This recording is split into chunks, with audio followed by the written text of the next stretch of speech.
Looking back on the last game during the bye, what stood out to you about that game? Well, the negative plays, obviously. I think it was a good game in the third quarter. The negative plays, obviously, you can't win with 9 sacks. That's a pretty obvious statement. But I look at it more as 21-17 in the third quarter. We get stuff in it. We get 2 3rd and 1s we don't get. That's a game.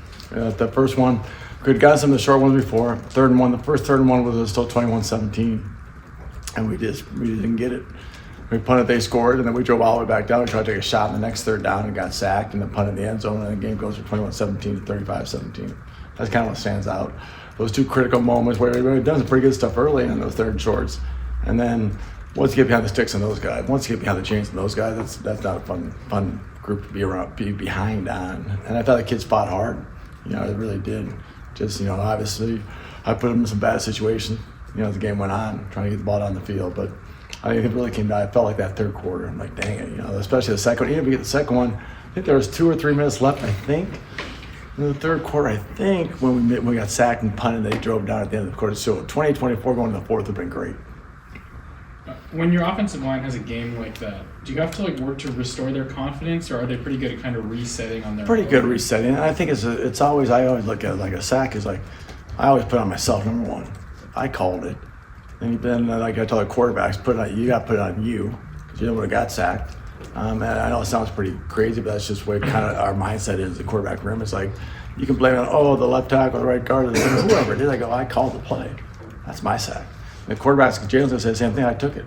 Because it always comes down to, because what happens sometimes is, was it a movement or a twist or something, or did someone get beat, or did we hold on to it too long? And I felt bad, a couple of those holding calls, sometimes we did a really good job protecting. The longer you hold on to it, the worse it's going to get sooner or later. So I don't think the confidence is that bad at all. I think you look back at the game with guys, it's just like anything. It's a couple moments here we got fixed, obviously. I'm putting some situations, like the play action stuff is tough.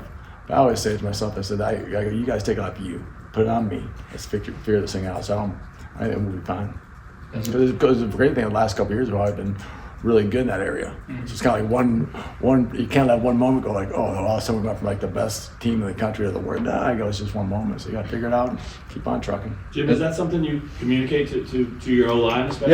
Yep. To the team, especially. Yeah. I look at it because it's so funny because I joke all the time. So I'll say it again. Being a math major, I can do some pretty cool things with numbers and that stuff.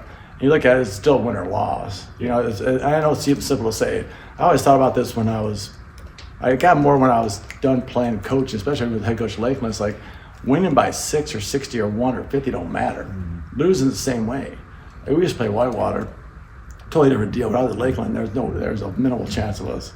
But I'm we're going to do everything we can. We stayed in some games, but you got to be really a risk taker. You got to realize you may pull out the upset or you may get destroyed. Mm-hmm. And that's the way it's going to be. Give the kids a chance and so on. So I looked at it as if you get the kids to understand a loss is a loss. Mm-hmm. If you learn, just like practice, you learn from it, figure it out. Okay, I look back, we got to call some things better. Yeah, we can do some things better, but let's learn from it and move on. I think that's the only way you can do it. I said, they're a really good team. No, we're a really good team. I said, it came down to a player or two. Like last time, I said, it comes down to that player or two. And unfortunately, it came in that 3rd quarter. They kind of turned it around, at least turned the tide, the momentum, or how you want to say that. Do you find that taking some of that on your shoulders, or Jalen taking it on his shoulders, helps the O-line's confidence stay at a higher level versus taking the beating that they get tonight? Yeah, I do, because I know it's coming from the outside and everywhere else. It comes on. I know what comes on me too. That's why I don't read a lot of stuff you guys bring. I apologize. No, jokingly, but I never think of it that way. I'm hey, it's us and the people in the room and the coaches. That's all I can do. And guys, just stay together. It's like Lance, a coach always say, don't let one loss turn in. Don't let the one team beat you twice, or multiple ways like that. So don't let something happen like that beat you again and again. Let's learn from it, fix it. Let's see if we get better from it. So yeah, I think it does help. Those guys, I want them to realize too. It goes not on you. It's we win as a team, we lose as a team. We take a sack as a team, or take a lost player, a big player of the team as a team. As a play caller, how do you weigh when you're facing a really good pass rush? Maybe helping the tackles out with the running back or a tight end versus, hey, we like to throw to those guys. Yeah, no, that's a great question too. Some routes, sometimes you have situations where you're trying to press it or push it, and you want some more pro. The problem is if you're getting pressure with just 3 or 4, they can still drop 7 or 8. That's always a unique part. It's if they're bringing more, sometimes you can pick up your balance in the numbers. So it's a balancing act. You have parts of your game obviously have chips and bumps, how you want to call them in there. And then some plays you don't hope you get the ball out fast. So it's kind of that fine act. I think if I look back, I need to do as a guy, because there's probably some times you're like, hey, you probably need to run it sometimes. Even when you get behind us, run it sometimes to get that thing going, just to not let the tee off, especially at their place. The good thing with that place is being a loud atmosphere, that you can give a pretty good jump sometimes off the ball too.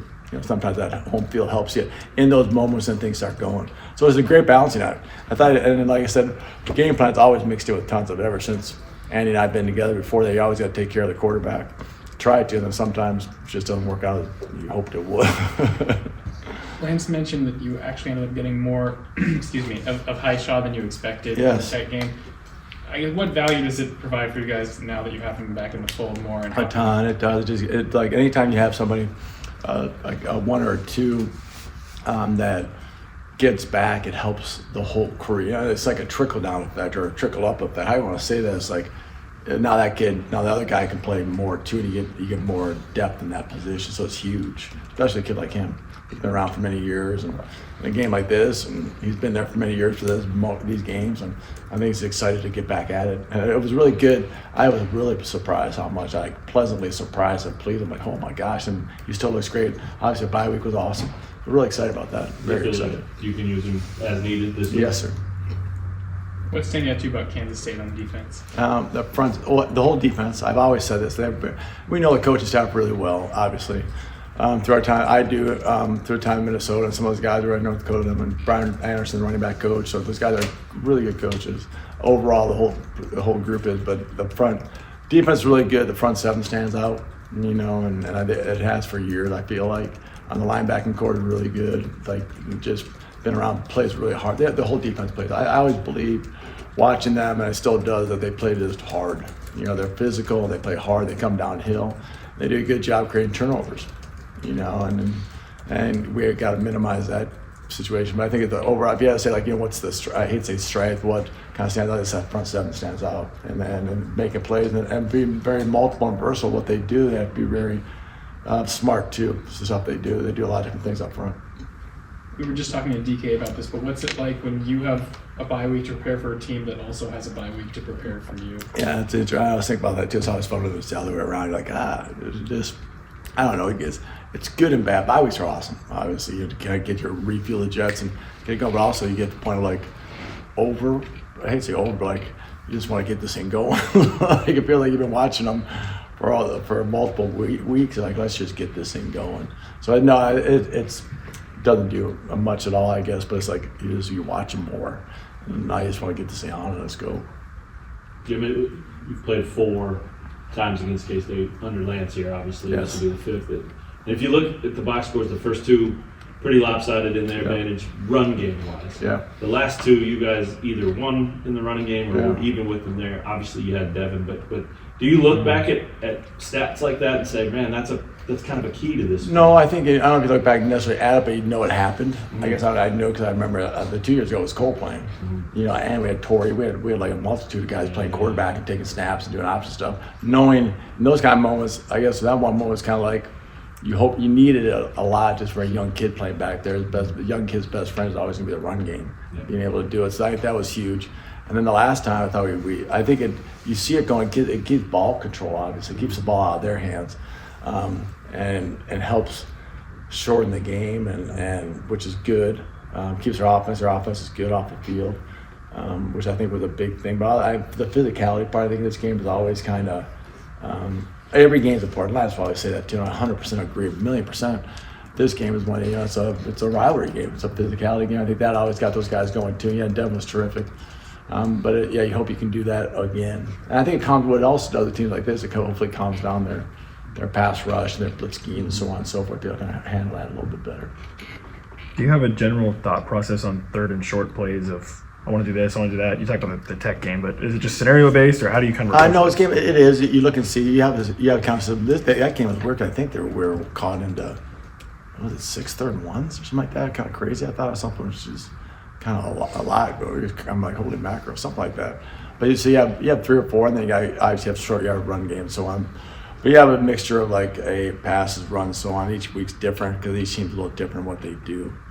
So you do have those, and And I said we worked pretty hard. Like I said, we were good early, not as good later.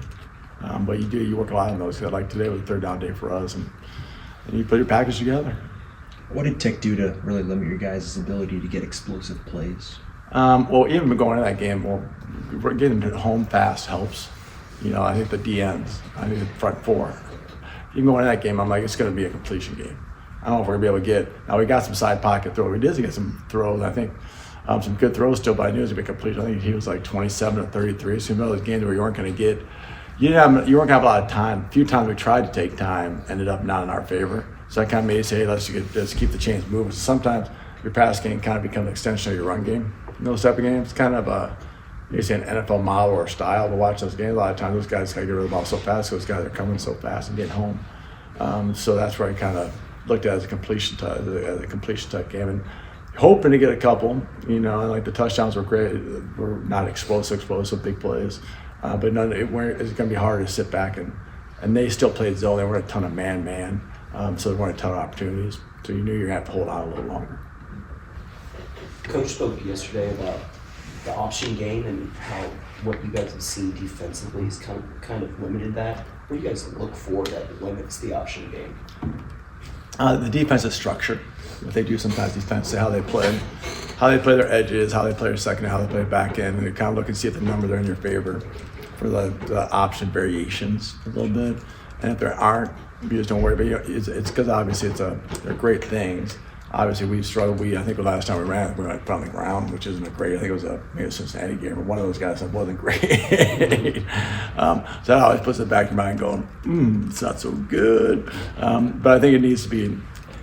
We need to keep working with it and not giving up on it, but be able to still use it for sure. But sometimes it's what the teams are doing, being wide edges or different secondary structure, which usually will then give yourself a chance to do something else. DK, I'm just wondering, looking back at the film from the Texas Tech game, what stood out to you about what happened on defense in that one? Like everything, it's a kind of a fourfold thing. First of all, it's just we got to do a better job coaching the guys up, getting them, in the places they need to be. I think, D-line, just staying in the gaps, getting ready to go there, dominating in your gap. Linebackers got to fill in the gaps that are left over, and then the DBs got to make sure we get the ball down. So it's kind of a fourfold thing that we really worked to clean up this week, and look forward to going out and showing that on Saturday. DK, you've coached in the NFL, you've coached in college ball. What do you know about Kansas State KU rivalry before coming last year? And is there a difference in NFL rivalries and college rivalries for you? No, I mean, you play, the Eagles and the Cowboys, or Eagles and Commanders, about to say the Redskins, but Commanders, Eagles, Giants, like those are some hated rivalries there. You get some stuff thrown at you, those games. So, but these are great rivalries. There's nothing like college football rivalries, though. Like, college football rivalries are the best, I think. Got a chance when I was at Iowa State to be a part of Farmageddon. Mm-hmm. And, that was a great rivalry that we played in there and actually played against Iowa. But I know this one is big, being that interstate rivalry, just the records the way they are, the fan bases the way they are. I know this is a special one. So I would say the college rivalries are a lot better than the NFL rivalries. Making things simple in order to make them easy for your defensive players to play fast was a big emphasis of yours in the offseason. How do you feel like, now that we're at about the halfway point, how do you feel like that's gone so far? I think it's going well. I think the guys have communicated, kind of done what they're supposed to do with that. You'll have some lapses, but I think that's all around college football. But we just got to clean up those little lapses that we have that end up being explosive plays for us. Because when we're on, we play really good and we stop people. We get 3 and outs, different things like that. It's just those lapses that we have that we got to continue to clean up with the guys, some young guys we have, and some new guys that we have. In terms of K-State and Avery, what have you seen from him in terms of the improvement over the course of his time as a starter? Really just the way he throws the football. I mean, and the decisions he's making, those are some fast decisions that he's making with the football. He's getting a lot better at reading the defenses and making quick decisions. And, and honestly, he's one of the best dual threat quarterbacks in the nation. I mean, I know we got one here, but he's one of them. I mean, he can beat you with his arms and feet. And I think that's a special combination that he has that makes him really, really dangerous. What separates him from just being a dual threat guy to being one of the best? Like I said, I think it's the decision making, that he's really stepped up and done a better job on. Like I said, he gets the ball out of his hands really quick.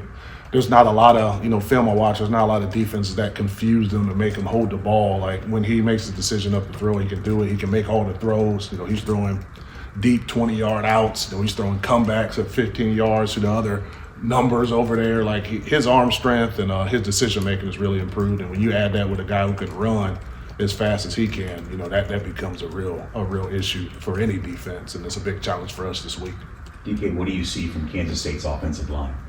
They're good. They're gelling together. You can tell that they started the year off with some new guys. And as always, it takes a couple games to kind of gel. But I think now they're kind of hitting their stride. Their center is really special. Both their tackles are good. And their guards can move people. And so you can just tell that they're kind of becoming a cohesive unit there. And, that's good for them. And it's a good challenge for us coming up this Saturday. Generally speaking, what looks better about K-State over the last few games as opposed to how they started the year? Well, it's a combination of a lot of things, probably. I don't get a chance to watch their defense a whole bunch, but I imagine they're playing a little better defense, which always helps.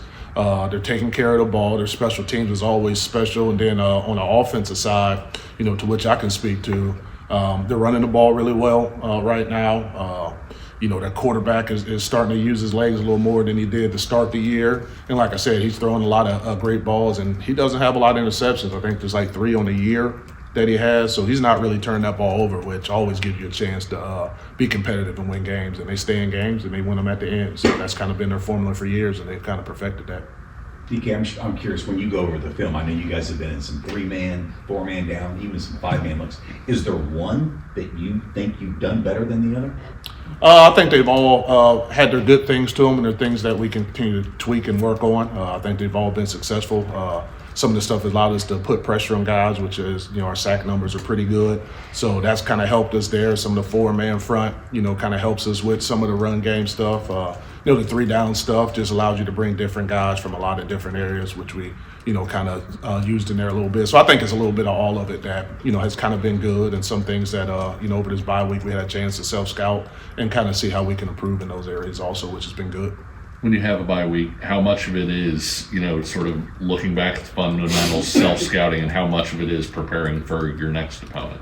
Yeah, the interesting part about this open week was the fact that K-State had an open week too, so you kind of had all the film in the bank ready to go. But the beginning part of the week was really just some self-reflection on us, worrying about us and getting better, at the things we need to get better on from the last game.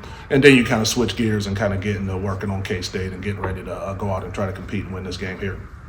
You change anything preparation-wise because of the fact that K-State was on a bye also, or anything like that? No, but just the simple fact you get to get started earlier. It's not like it's going to be another tape getting in there and some new information getting in there, the next week. All the information and all the tape was already in there. So you're able to get started a little quicker and spend that week and the weekend and just a lot of time just trying to see where you can get better and kind of attack these guys and where you think they're going to attack you at. So it was a big benefit, but they had the same benefit also of, 2 weeks of getting ready for us. So I'm excited to see how our guys come out and play. I'm excited. What were some of the main points of emphasis for you guys on defense during that bye week? Yeah, naturally it's just, us fixing some of the things that we did during the last game that we played. Some of those were self-inflicted wounds that, we need to clean up. We can't have those. It's hard enough to win games, but you can't beat yourself. And, we did that during that game. And then, some of it was continue to just the basics of communication, of tackling, of pursuit. Just the hallmarks of kind of what we do. We just want to continue just to double down on those as we go down this final stretch of the season. Was there anything that surprised you going back and doing the self-scout that maybe you didn't expect to see? One thing that always shows up in the self-scout that, you sometimes miss is just how guys are playing, who's playing well, who needs to improve. I think sometimes when you're grading a film, you don't always get to see that as a totality. But I think when you kind of slow it down and look at the whole group, you kind of see like, wow, this guy's playing pretty well. Maybe we can up his reps a little bit, or hey, these are some areas we can clean up this guy here. I think that's the biggest thing that I really like about these open weeks is that you really get to see kind of that whole picture, of your team, of your defense, and who's doing what, who's kind of good at what, and where you can tweak some things and different things like that. Who were some of those guys that you thought, man, they're having a really good first half of the season?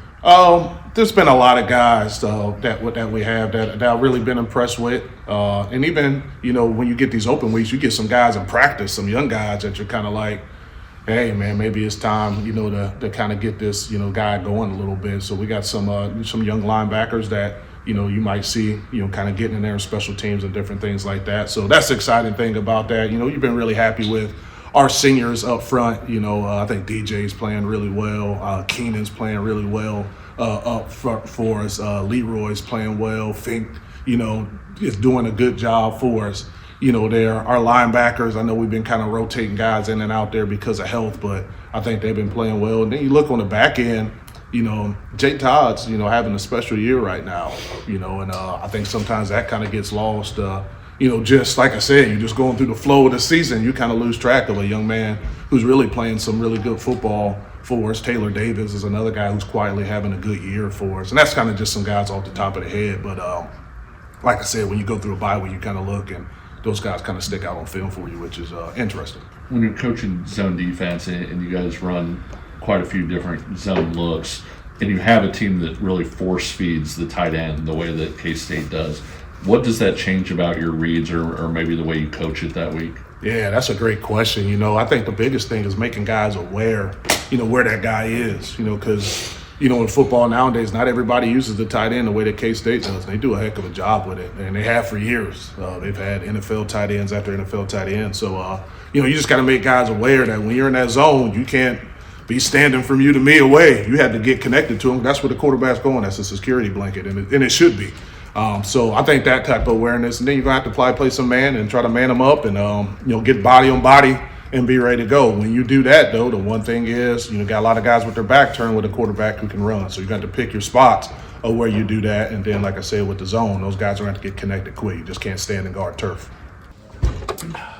Jalon, how was the bye week for you? It was great, man. Always great to be able to get another chance to be able to, get the body back together. You get that 14 days before the next game, and you definitely you feel that difference between having a game every single week.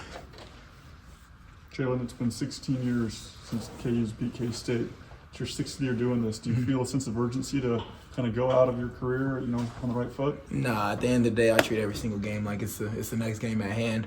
I don't look too much into the rivalry or who we're going against. At the end of the day, I get the chance to be able to play another game that I love to play. So can't wait to go out there and play the game that I love to play Saturday. What stands out to you about K-State on defense? Yeah, they have first of all, they're doing a lot of things differently than they've done in the past. And I think that they have a lot of skill makers out there who's able to make plays on the ball, especially if you put the ball in jeopardy. And I think it's going to be a key thing to be able to try to keep the ball away from them. What's it like for you having Highshaw back in the lineup? It's great. I've been able to see him grow since our freshman year and being able to run through people's face all the time. And to be able to see him get back out there, gain his pivot, be able to get out there, get some more runs, is always great to be able to see him.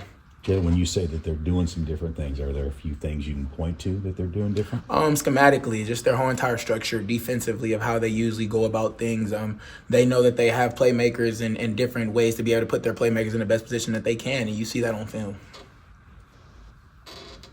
Do you remember your first K-State game? Yeah, 100%. 2020, it was cold. I just remember my very first passing attempt, because that was my first game, I believe, below 30 degrees since being from Los Angeles. And I just remember my first passing attempt was a 5-step inside post, and I tried to throw it on a rope, and it went straight to the ground. And I was like, wow, okay, so this is how it's going to feel to try to throw through this. But I eventually finally grasped how to be able to play in the cold within that game, and that was just a learning thing for me. That's one thing you remember. What else kind of sticks out in your mind as you look back on previous K-State games? Well, for one, my very first touchdown as a Jayhawk was against Kansas State, and that's something that I'm always going to remember. It was a rushing touchdown going to the right, and that's something I'm definitely always going to remember. But, at the end of the day, it's no secret. A lot of the games against Kansas State every single year has been close, and it kind of just comes down to, who makes the least amount of mistakes. So it's just going to it's about being able to go out there and try to be able to play mistake-free football. In preparation for this year's game, do you look back at those games, for different things, or looking back at what K-State did previously against you or anything like that? They have the last 5 minutes of the game showing up, in the building right now. So it's like it's something that you see every single day as you wake up and you're pissed about it, because at the end of the day, the last 5 minutes where there was a mistake that I made that was very detrimental to the game. 2 fumbles in those last 5 minutes, and that's something that hurts me every single time that I watch it. So I try not to think about or harp on the past too much, because at the end of the day, it's about being able to stay where your feet are. And I think that we've been doing a great job of taking care of the ball this season. So it's about being able to do what we're doing now instead of harping about what happened in the past. So like maybe when you have 2 weeks to prepare for them, but they also have 2 weeks to prepare for you. Yeah, I mean, like I said earlier, they've had the same chance to be able to get their bodies prepared, be able to have the same film studies, same scout reports that we've had, and also had that same extra week. So at the end of the day, it's going to be about who goes out there and plays better football and who makes the least amount of mistakes. When you say they've got the last 5 minutes of the game last year, you're just talking about like the TVs in the round facility and just anything? There's 2 fumbles in those last 5 minutes, and those are very detrimental. They end up having a field goal to be able to go up. There was a fumble on the last drive, 4th and 7, ended up fumbling the ball, didn't give nobody a chance, and that's the game. They end up taking these to be able to take the game out, and that's always hard on the offense to be able to watch the other team take victory formation. We know that the last 2 minutes of the game were played throughout the offseason. How long have they been playing the last 5 minutes of the game? Wait, say it again? I remember in the spring they told us how they'd play the last 2 minutes of that game to help you guys prepare for finishing and things like that. The same clips that I've been saying I've been playing all week. Those are the same clips that were playing. Just this week? Yeah, those are the same clips that were playing throughout the whole entire spring ball workouts as well. Cool. Hey, Jalen, last year in those last couple drives, I mean, they brought all-out blitzes. 100%. You guys were just, I know you were taking off. How do you prepare for that? First of all, that's on me for not putting my offensive line in the best position to be able to pick up those blitzes. We have enough guys to be able to pick that up, and they brought pressure from the side where the slide wasn't at. So it's on me. It's 100% on me as the quarterback to be able to put our team in the best position to be able to make sure that we're able to pick those things up. I see people blaming other people for those situations. At the end of the day, I'm always going to say it's my fault, because at the end of the day, I need to be able to put the team in the best position to be able to make that play. Looking back on the Tech game, what did you kind of take away from your performance in that one? Held the ball too long in a lot of situations. There's plays where I know that I felt that there was going to be a wide open play on the backside, but it's usually number 4 or 5 in the progression, and it made me get off 1 and 2, and 1 and 2 is there. When you predetermine if you're going to go to 4 and 5, though it was open, at the end of the day, you're putting a lot of other people in jeopardy of making a bad play worse. So just about being able to continue to keep going through my progression, continue to keep getting the ball out as fast as possible. Kind of on that front, what have your conversations been like with the offensive line since that, or just in the room with Coach Z? I mean, those guys work their tails off every single day. I'll never have any question about anything that they do, because at the end of the day, they don't question anything that I do. So, we're 100% confident in everything that they continue to keep doing, and I think y'all heard Coach Z say that earlier. I guess we got to ask about the 55-yard field goal. What was your level of confidence as that drive's coming together and they're getting a couple yards closer to time that it was going to be in an area where you'd have a good chance at it? Well, I actually thought we were going to be a little further away, so kudos to the offense there. They did a good job. I told them the kick line was 40-yard line. I think they ended up getting, it's like the 37. Don't check my math on that, I'm not sure. So kudos to them.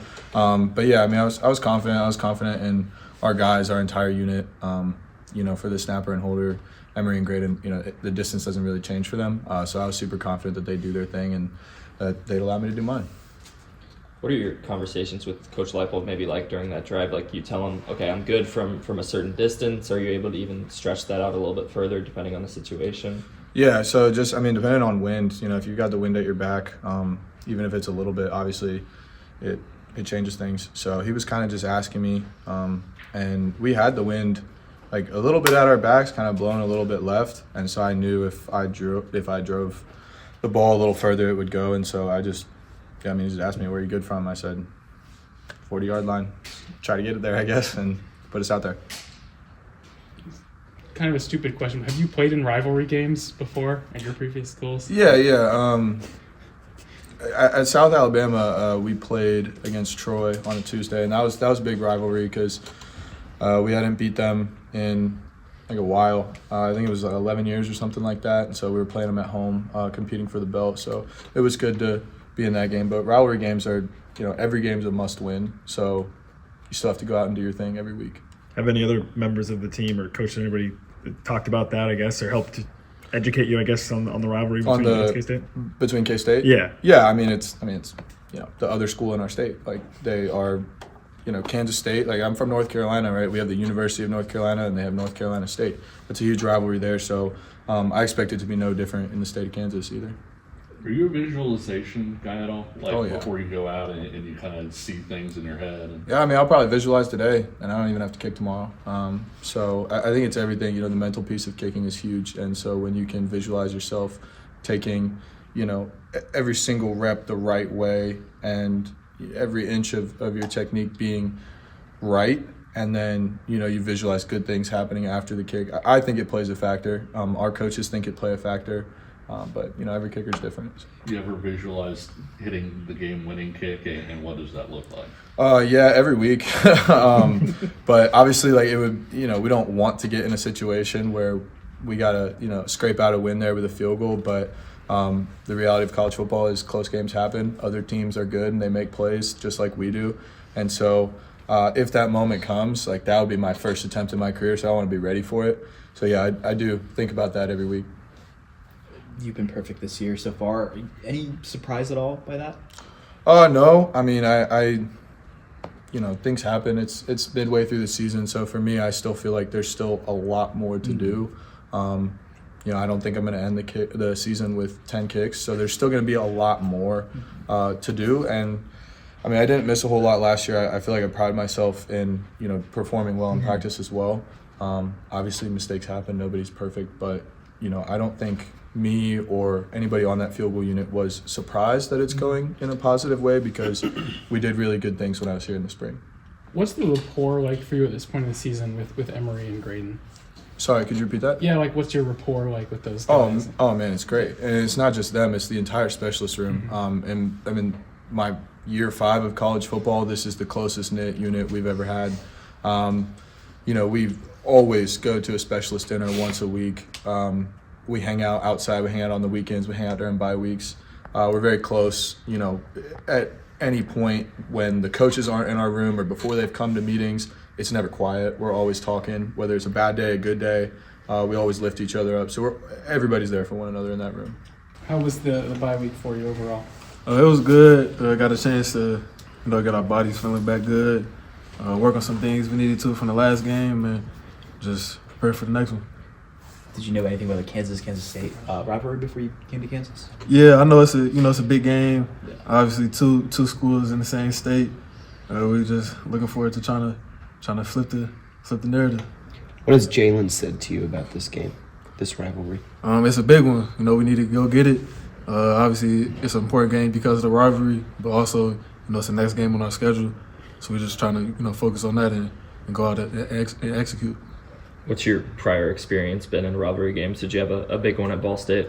Yeah, we had the Bronze Stalk versus NIU, and so we won. I think every year I was there, and so I've had experiences in rivalry games. I know it means a lot more physical and play harder. So just do that Saturday.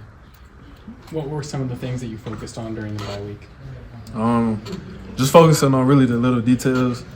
Our coaches talk about that a lot because, we're all good, but the thing that makes a difference a lot of times is focusing on the little details, whether that be like technique on blocking or lining up in a certain spot or reading the defense a certain way.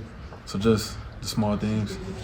You talked about flipping the narrative. Is that something the locker room's been talking about a lot this week? Oh, we know that they won the last couple ones. Mm-hmm. We feel like we might have let something slip. And so we're just looking forward to just go show that we can do it. Is there anything more you feel like than just winning the game? Is there a certain way you guys want to win the game or something like that? Like when you talk about the narrative? At the end of the day, we want to have more points on the board, but we want to go out and show, just play a full game as a team and be able to go out and all phases of the game and be able to, show what we can do. What stands out about K-State's defense to you? I feel like they're just well-rounded. They have good guys in every position. They're disciplined, and we just got to have a good game plan to go out and execute. You guys are about halfway through the season right now. Personally, just where do you feel like you're at? I feel like I've done some good things. Obviously, I feel like I still have more I can show. Had a little weeks early in the season where I was kind of going through a little ankle thing, but feeling good, and I feel like this back half of the season I'll be able to make some big plays. You feel at 100% right now? Yeah, I'm feeling pretty good. Good. Hey, Jalen, DK said earlier that during the bye week, he did more self-scouting and mentioned you as a guy that has been having a really, really strong season. Do you feel like you've had a good season so far? How would you describe your play so far this year? I'd say pretty decent for sure. It's some things I feel like I left out on the field. So I just feel like these past, 4 or 5 games, we just do good, yeah. Having to play nickel because some guys have gotten hurt at that position, how's that gone for you? It's been going good. You know, I played it last year. So just going back out there and just whatever the team need, just go out there and play. How similar is the role to what it was like last year? Because you guys are doing a little bit different stuff schematically there. Yeah. Of course, it's different, like different schemes, different plays and stuff like that. So just learning, getting in the playbook and things like that. Hey, Jalen, you guys are mixing a lot of stuff up. 3-man, 4-man, 5-man fronts. Does your role still stay the same in that, or just? Oh no, it's for sure changes. It's just studying, you know, just preparing for throughout the week. Yeah. What do you see from Kansas State? They're a really good team. You know, they got back on track and things like that. So it's gonna be a really good game. You got to be ready for Avery to get out in the open field and talk about that. Yeah, he's a really good player. So I just can't wait to go out there and compete. Cam Pickett talked about flipping the narrative against K-State. What does that mean for you? It's just I feel like it's just another game to go out there and, you know, just play. It's football, yeah. Watching K-State, what looks different about them, if anything, during the period where they've been doing better these last few weeks? They've been getting healthier. So, you know, it's just go out there and play, yeah. Have guys talked a lot about this game this week heading into it, or what's sort of been the discussion, I guess, around the game? Yeah, most definitely. You know, it's a rivalry, but we got to go out there and just play our game. Yeah. How do you feel like the cornerback group has been progressing? A lot of young guys out there. Oh, yeah, they've been doing really good. You know, Austin Alexander, he's been just throughout the weeks, you could just see how much more confident, much better he's been getting and things like that. That big breakup he had at UCF, yeah. What do you think that did for him? Man, it was crazy, man. It was just like, just seeing him out there, it was just like, kind of like seeing Kobe, you know, just another like first team All-American. So I just can't wait for him to have his breakout.